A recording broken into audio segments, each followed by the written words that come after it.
certificating them also in Mexico.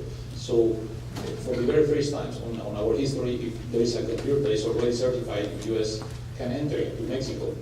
And I believe those measures are the ones that we have to take in a way of showing that we have this openness on what we have to do.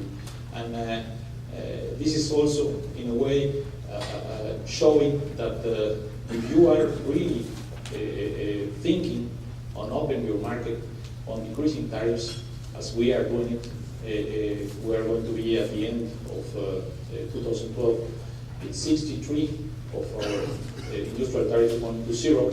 I mean, you need to show that as a country itself, and that doesn't mean that we are avoiding to enter into this Doha round, but we have to show ourselves that we have this commitment, and that commitment has to be shown also as a country itself, and that's why we are doing that. So on this issue of deregulation, we really need to approach the things in a different way, and think that we need to talk with these people and to help them to find another way of living, doing things as the one that you have said, but avoiding them to create just regulations in order for them to live from those regulations.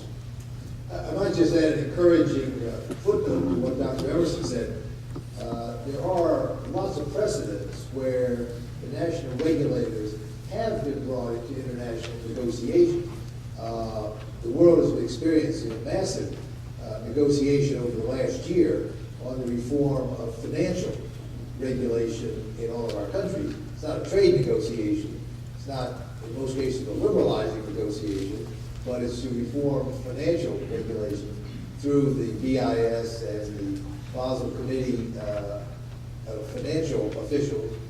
But it includes, very essentially, the regulators, along with the finance ministries and central banks, and thereby brings exactly that element in some of the post-Uruguay round negotiations on telecom services, on financial services. The regulators also were brought very actively into those negotiations. So I think the point's absolutely right.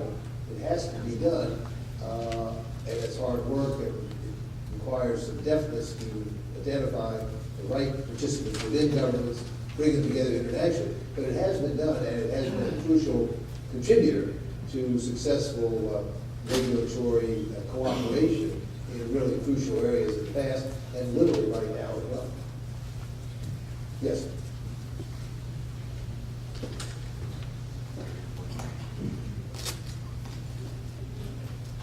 Thank you. Pascal Carnet on the European Services Forum. We've heard that you would like to see the industry saying even more. I mean, I am in this business of lobbying for services trade for the last 10 years. I have the feeling that we have done much, but apparently not enough. We have to pay tribute to USCSI and the Global Services Summit here to bring this issue at the center stage. It is true that we are starting from a very low level. We hope that what has been said is going to be now transformed into reality. But what else could we do more? How could we do even more, be active into this process? And maybe the question is, do you believe that if we do right again and again to the G20, will the G20 deliver? Thank you very much. I think that's directed to Lord Brittan, but everyone else is invited to comment too, because this is critical to the politics and the saleability of the enterprise. Well, I'd better say first of all, I yield to nobody my admiration for the efforts of lobbying that have been going on for years.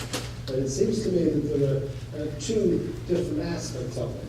There is the ongoing, long-term, continuous grind of lobbying which you have to do and should do and are doing, and all honour to you for doing it.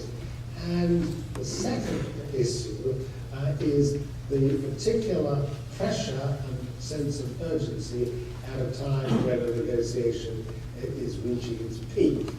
And there is a difference between the long-term steady grind of pointing out what needs to be done and then really formulating a lobbying process at the end game. And I remember saying towards the conclusion of the Uruguay round, in fact after the Uruguay round, in relation to the financial services agreement post the Euro round,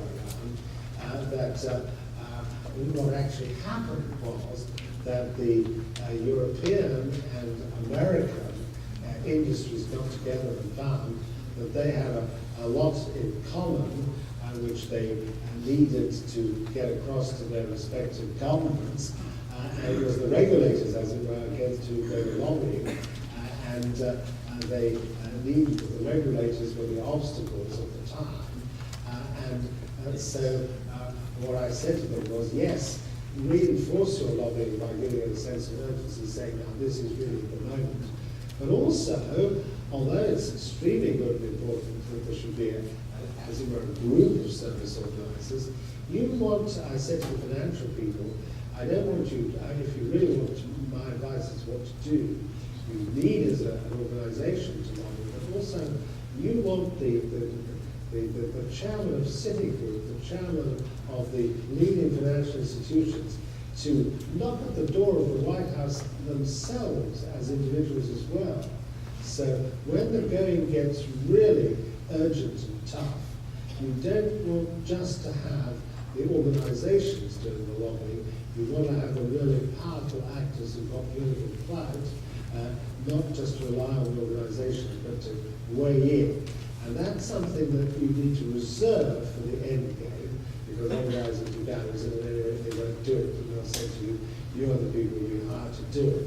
And when the game really gets critical, you want your component parts to play their part as well as you yourselves. Dr. Emerson.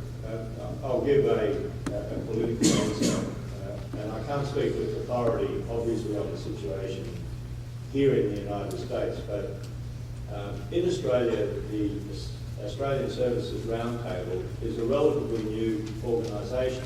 You compare that sort of umbrella organisation, if you like, with farming groups. Farmers are unmistakable. If you meet a farmer, you know you've met a farmer. In relation to manufacturing, there'll be a manufacturing chamber of commerce, and you know that you're dealing with manufacturers.